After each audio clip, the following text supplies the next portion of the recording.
Don in London, hello. 9th of September, my video is all about recovery from addiction to either substance or behaviour. My addictive substance, alcohol, so an alcoholic in recovery these days, and my behaviour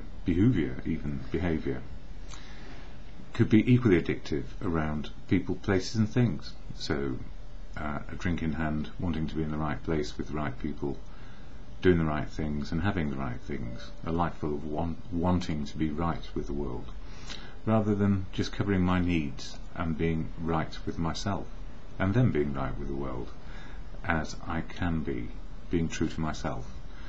So it's been a long journey of not knowing who I was, not sure how to fit in, a lot of fear, a lot of putting on of a brave face, a lot of ego, trying to cover up guilt and shame of not being good enough, all those types of issues. But when I took that first drink, or when I took the first drink and remembered it in my very, very early years, it changed the way I felt about life. Suddenly the fear evaporated, as did a lot of things, the barriers, the fears, which kept me in check, kept me a silent person rather than a more voluble person. And drink fixed the way I felt. So when we're young, we learn what fixes us and makes us feel happy. Normally, for most people, it's love, being loved, being able to be loved and useful in some way. And the absolute truth of being useful is the usefulness of our life to ourselves and those around us, how we are a part of family, community, society, whatever it happens to be. And my view was always distorted by the experience of my parents and how they dealt with life, and especially my father, who had a very bad start in life and relied a lot on drink.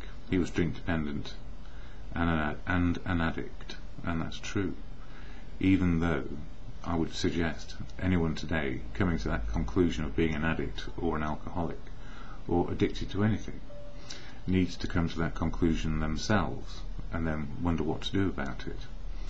And in the process of wondering what to do about it, at the end of my drinking, some decades later, and I thoroughly recommend, if you have a problem, don't leave it as long as I did, I came to the conclusion that I needed to give up drink, but I couldn't. And no matter what amount of willpower, every ounce I possibly had, I couldn't stop. And if I couldn't stop, friends, family, communities, doctors, nurses, professional people, counsellors, psychiatrists, all seem to have the same problem. If I couldn't stop doing it, how on earth could they stop me doing it? A compulsion beyond my control. That's my rational control. No matter how much logic I applied to the situation or science, I couldn't stop doing it. And it was only when I got a moment of clarity, after many, many years of trying to stop and stay stopped, that the moment of clarity was simple. I could not do this on my own, and I needed to ask people who had experience of stopping something which was harming me, the addiction to alcohol and the addiction to people, places and things in certain circumstances. And the people who could do this I found in a fellowship, the fellowship of AA, Alcoholics Anonymous. And I never thought and never really understood my drink problem until I got to AA. I knew I had an addiction problem which was solvable by rational thought and science, but it wasn't. So a fellowship of human beings who have experience of being sober one day at a time and how they did it. And I was very reluctant, and I wasn't a very good student, or rather I was a very good student because I was an average student learning how to live life sober. That is, making as many mistakes as it takes to keep on going and find how to be sober one day at a time. So no longer a lifetime of trying to keep in check something which was killing me, no longer a lifetime of having to give up something that had befriended me, or I befriended it, and became my best friend for many years, until it stopped working. So the Fellowship of AA is a society. It is founded in unity, service and recovery. Unity around one issue, to be sober, service, helping each other, and maintaining recovery one day at a time. So in essence, what you see is what you get. Whenever you go to a fellowship meeting of AA, what you see is what you get on the day. So it's attraction to an understanding of how to be sober, rather than promoting an idea that a fellowship can fix you. Indeed, my whole life was about fixing me and my feelings. So I felt right about being me, fixing me. I need a fix. I need to take the edge off. And in recovery, I found there is no need to fix and no need to take the edge off. Living life on life's terms means I keep on learning how to deal with life today. It's the only place where anything works in terms of change. I can change what is happening today, cannot change history, and I cannot change the future, although the future is changed by what I do now. So if I don't drink today, I've got a better chance of learning more about me, life, and what it's all about. And simply put by many, it's how to love people, be loved back, and useful. And the usefulness of any vessel, I'll share this again a bit later on, is in its emptiness. So as we move along through life, letting go and making room for new experiences, life happens. And it's a very useful life. No matter what we are doing, we are learning who we are and what we are becoming one day at a time.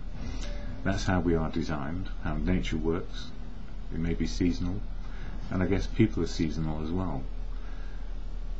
And that's the way it is. So, I can wax lyrical on my own philosophies of life, but that's not really exactly what's going to help anyone.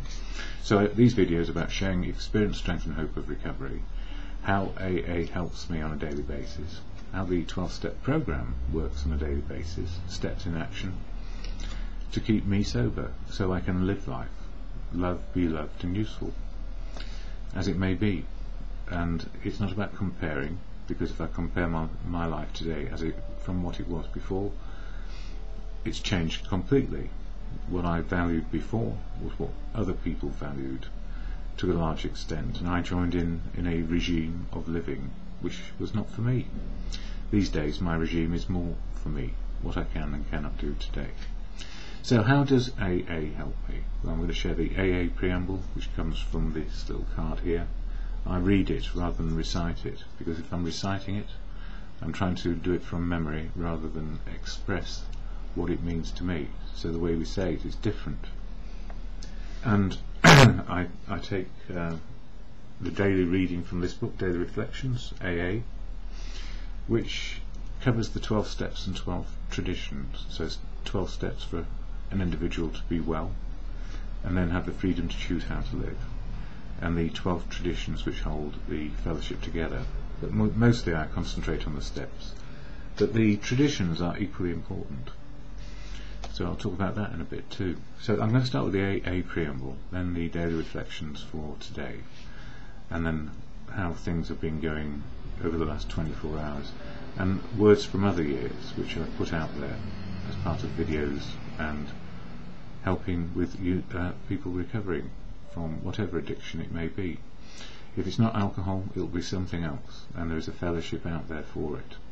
The only recommendation I have is anchor yourself in one fellowship. Learn about one set of 12 steps, rather than join in every fellowship for every addiction you may have. You may go to all of them, which is great, because they are in essence about the same thing: sobriety and living life on life's terms. So here we go, the AA preamble. Alcoholics Anonymous is a fellowship of men and women who share their experience, strength and hope with each other, that they may solve their common problem and help others to recover from alcoholism. The only requirement for membership is a desire to stop drinking. That's it. No rules, laws or regulations. We are trusted servants, all of equal size, contributing by just being there, or saying something, or making tea. There are no dues or fees for AA membership. We are self-supporting through our own contributions. AA is not allied with any sect, denomination, politics, organisation or institution. It does not wish to engage in any controversy, neither endorses nor opposes any causes. But you know what? Every single person in AA has an opinion about life and what is good for them. And sometimes we don't know what is good for us, or otherwise why would we go to a fellowship? But we have, every single individual has affiliations, connections, understandings about the world, which makes their experience rich when it comes to how do they keep sober with all that lot going on. But the fellowship itself is not allied with anything. It's there for one thing, and this is what it is. Our primary purpose is to stay sober and help other alcoholics to achieve sobriety. And that seems like a fairly simple statement, but it's quite complicated when you take account of, I don't know, millions of people who go to AA and have different experience of it every single day. And the simple answer is we're all different on every day. We're all either going forwards or backwards or standing still. Something is happening to us, and most likely we will remember it if we're sober. So how does the AA fellowship stick together, and how do these 12 steps work?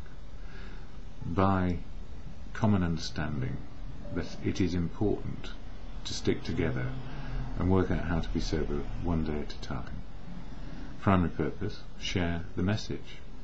So part of this is sharing the message, but I never represent AA. I represent the experience it gives me, how to live life better because of these 12 steps and 12 traditions.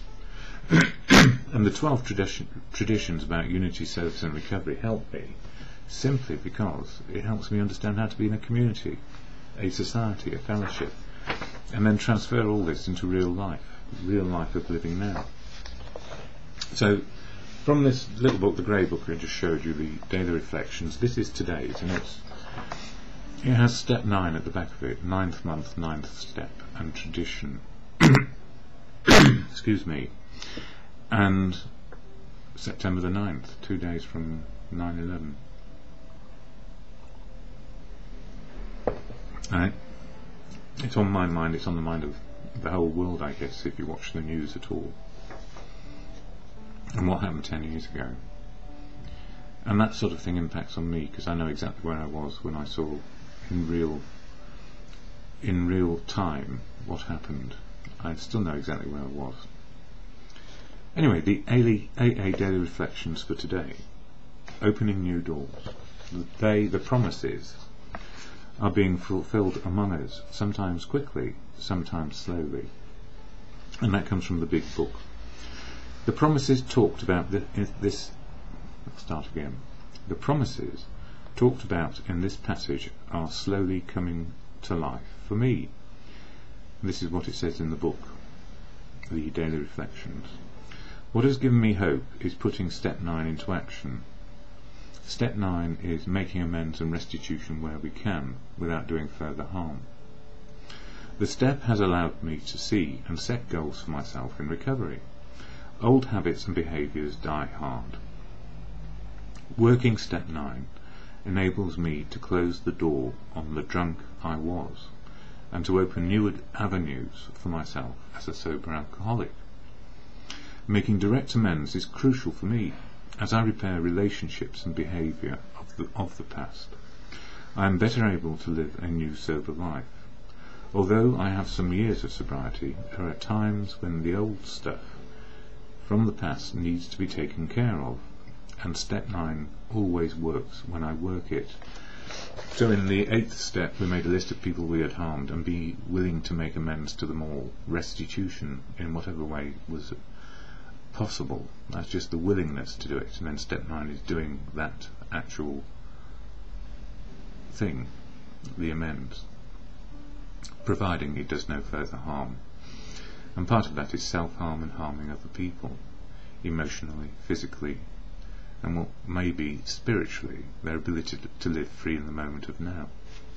Because we don't need to pull the people back into our history of wrongdoing if they're getting on with life and it's great. And sometimes we just can't be there for people in our lives because we have upset them, and the consequences are they don't want to know us, which is fine. Horrible, but fine, because it need be. Anyway, the promises, which I think I ought to share, which comes from the AA Big Book, this one,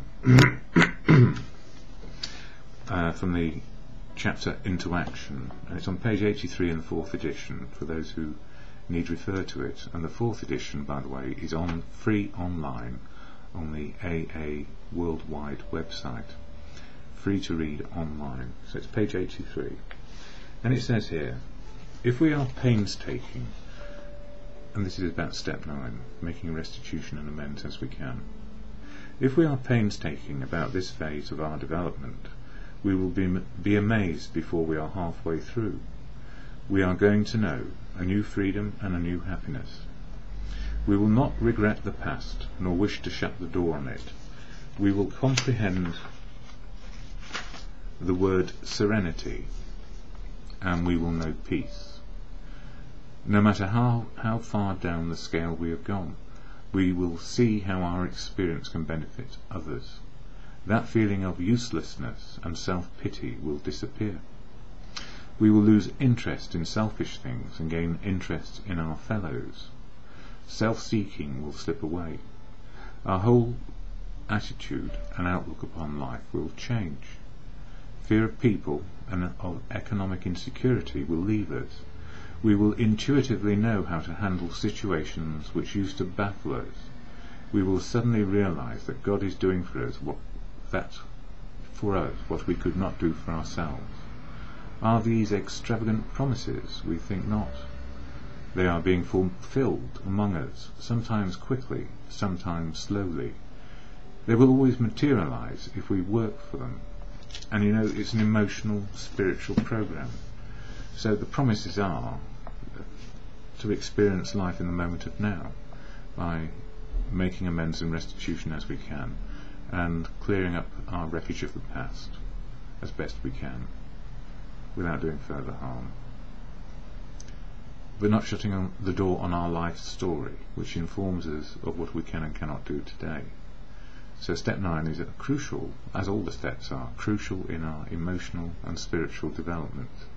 Emotional means just knowing what our feelings are. Spiritual, coping with our reality, coping with the moment of now. So when our feelings fit the moment, we are in the moment. Emotional, spiritual. And that's how life maybe was meant to be. But bringing every life experience into this moment, because we can't undo life experience. And that's part of the theme for me today. And I was listening to some news earlier, and I've talked about grief in the past, and grief is particular to every person who has it or experiences it. Grief becomes part of us. It's how to deal with loss. And although there is a mental process we go through, every single person on the planet has a unique experience of grief whenever it happens in their life, and it's in no particular order, because we don't make it so. We are not scientists leading a scientific life. We are emotional beings living in the moment. So what happens in the moment affects our emotional balance, whatever it may be: happy, joy, happy, sad, love or hate. All those emotions, we have them all, and loss is one of the biggest ones. We hate loss and love what we've lost, yet we cannot get rid of that feeling of the ache and pain of times gone by which we cannot bring back. But the memory haunts and pains us in a very, very vivid way. So, my thoughts this morning: we do live in the moment, no getting away with this truth. Our whole history manifests in how we experience today. So everything, my whole life, the way I deal with it is based on my life history. We do not forget.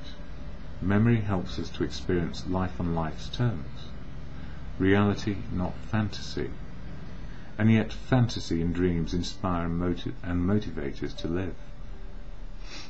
Grief comes and goes, deepens every emotion, and we evolve as human beings. Love, be loved and useful, ? Yes, we can, each and every day. Cherish always. And this is how it works. We have memorials coming up this weekend, and rightfully, but it doesn't mean that everybody's going to grieve in the same way on the same day. We may be able to participate in the memorial and feel the grief and pain as it was personal to us, but we'll never experience the grief and pain of those who experienced it in a different way, and the loss of loved ones. So we are unique and authentic in our journey, and grief hits as it does. It deepens us in our feelings and our outlook about life. So it's the art of life in many ways. Not hard and fast. It's just as it may be.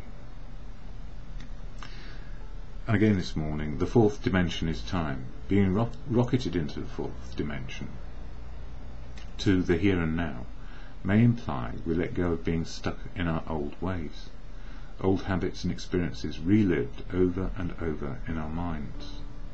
The usefulness of any vessel is in its emptiness, means we let go. We make room for the new. We do not shut the door on the past. A life story reminds us always what we can and cannot do today, and the wisdom to know the difference. And one of the things I've learned over time is I must remind myself I'm a feeling human being. I have feelings, and every time I push them away because they're inconvenient, I'm storing them up in some dimension and not dealing with the now. So the more we are living in the moment and experiencing our true feelings and coping with it, the more life deepens and experience broadens, or something like that. However it works for you, but it does hurt more, and it does feel better more often, I guess, as we go along. But we can be heartbroken, grief-stricken about losses, and losses come in many shapes and forms. Between 2005 and 2010, my word, time flies. Save me from myself. I want to be right and happy, and in the past I thought everyone wanted to be right and happy. A lot of time spent finding out the right path, the right answers, and getting everyone to go along with my plans, ? Or was this self-righteousness, being right about everything and then imposing my views on every situation? Rarely did it make others happy, and then a loss of direction, thrown this way and that, awash, and then beached over and over again.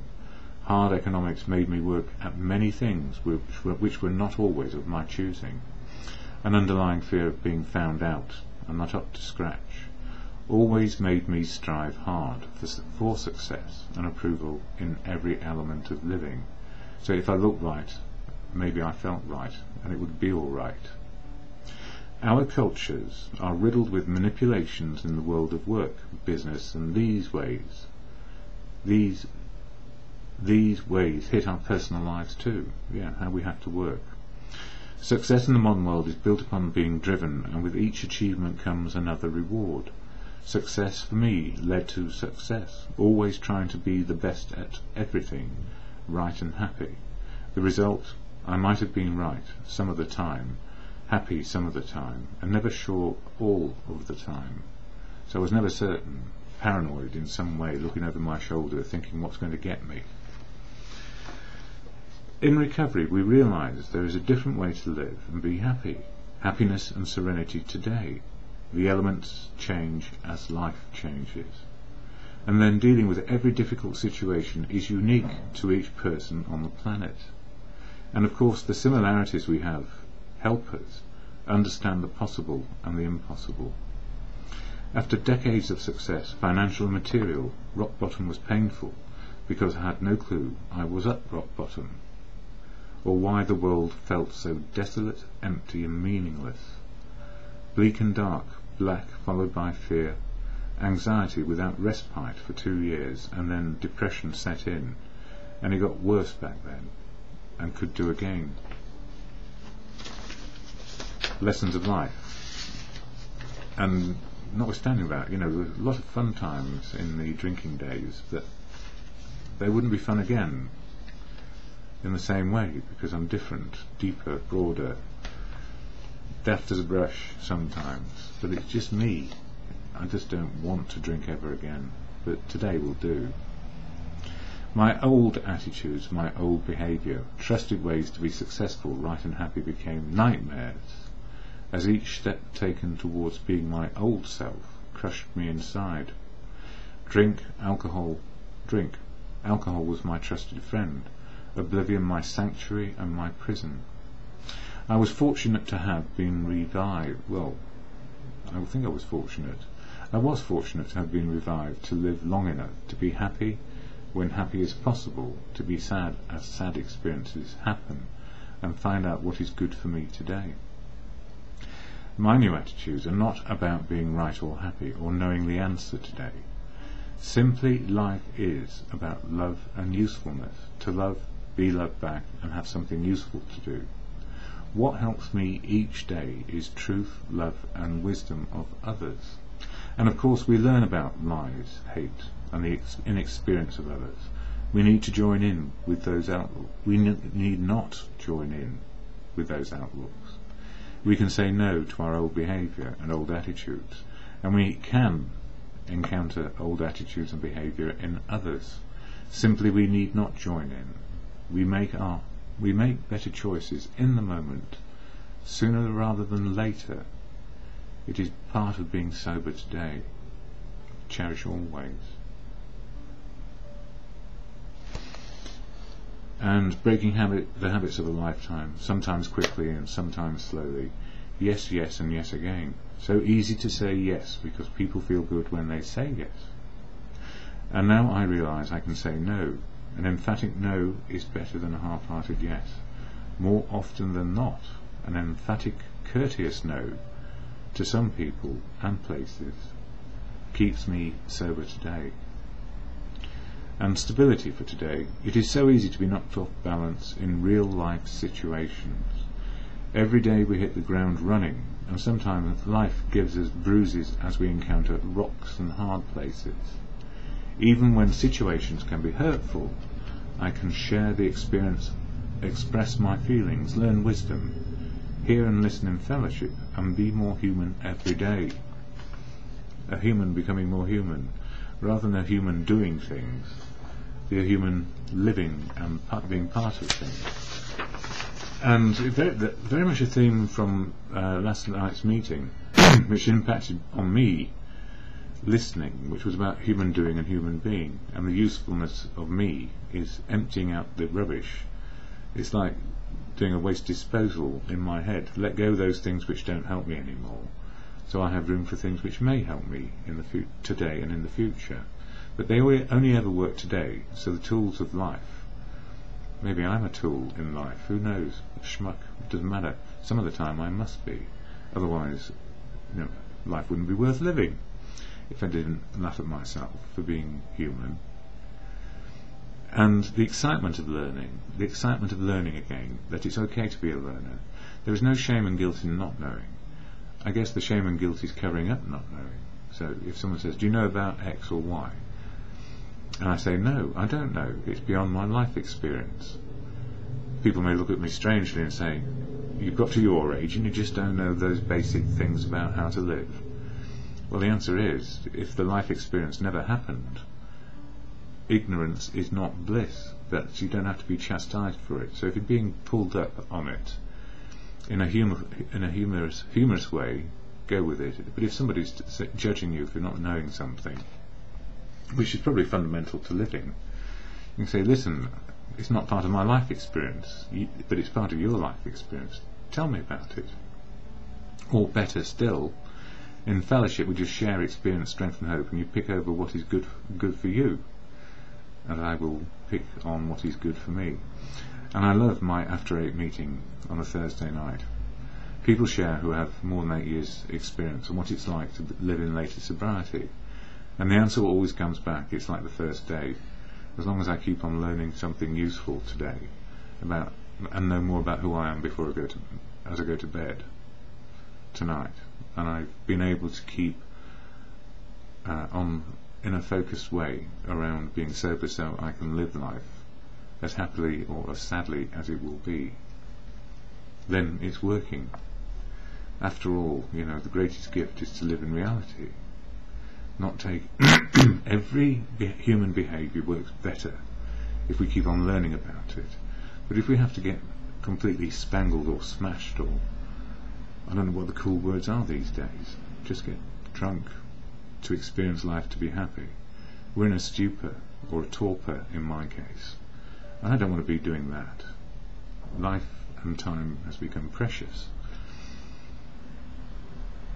and it doesn't mean I'm trying to achieve something other than live life, being human and doing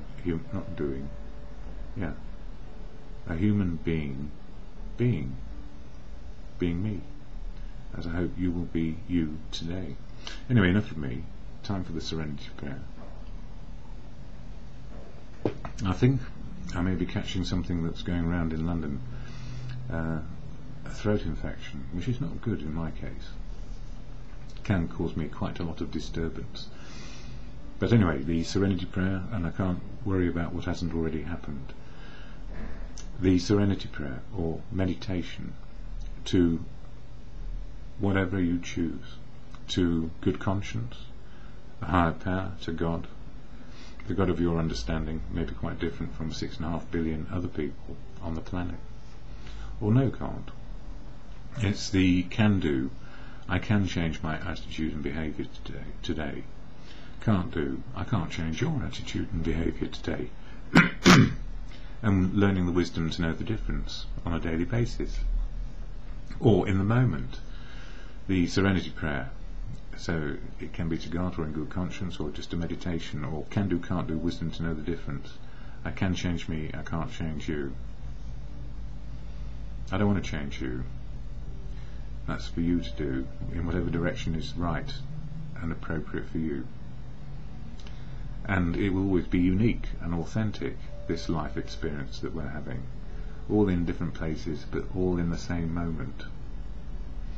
So to God, or in good conscience, God, grant me the serenity to accept the things I cannot change, courage to change the things I can, and the wisdom to know the difference, in the moment and always, just for today.